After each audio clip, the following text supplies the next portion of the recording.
চাঁপাইনবাবগঞ্জের নাচুলে জাতীয়তাবাদী দল বিএনপির উপজেলা ও পৌর শাখার আয়োজনে বিভিন্ন কর্মসূচির মধ্য দিয়ে জুলাই আগস্ট গণ অভ্যুত্থান ও বিজয়ের বর্ষপূর্তি পালিত হয়েছে। ৫ আগস্ট মঙ্গলবার বিকেল ৫:৩০টায় নাচুল উপজেলার বিএনপির সাধারণ সম্পাদক আবু তাহের খোকনের নেতৃত্বে নাচুল উপজেলা চত্বর থেকে দলীয় হাজারো নেতাকর্মীদের অংশগ্রহণে বিশাল বর্ণাঢ্য আনন্দ র্যালি বের হয়ে নাচুল ডাক বাংলোতে এসে পথসভায় মিলিত হয়।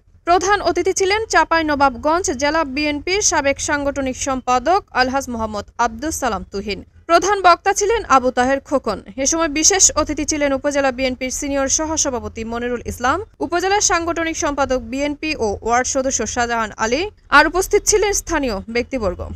অনুষ্ঠান সঞ্চালনায় ছিলেন চাঁপাইনবাবগঞ্জ জেলা স্বেচ্ছাসেবক দলের যুগ্ম আহ্বায়ক তন্ময় আহমেদ। আলোচনা শেষে গণ অভ্যুত্থানে নিহত শহীদদের রুহের মাগফিরাত কামনা করা হয়। জীবন মৃত্যুর সন্ধিক্ষণে যখন ছিল বাংলাদেশের 18 কোটি মানুষ এই খালেদা জিয়ার জন্য দোয়া করেছিল, হে আল্লাহ তুমি দেশনেত্রীকে সুস্থ করো।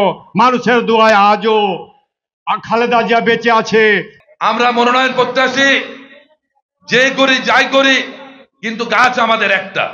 আমরা যেই নমিনেশন পাবে তার পক্ষে কাজ করব, এটা সবাইকে কর্মীদেরকে মাথায় রাখতে হবে। চাঁপাইনবাবগঞ্জ প্রতিনিধি মোহাম্মদ খুরশেদ আলমের তথ্যচিত্রে CHED নিউজ 24।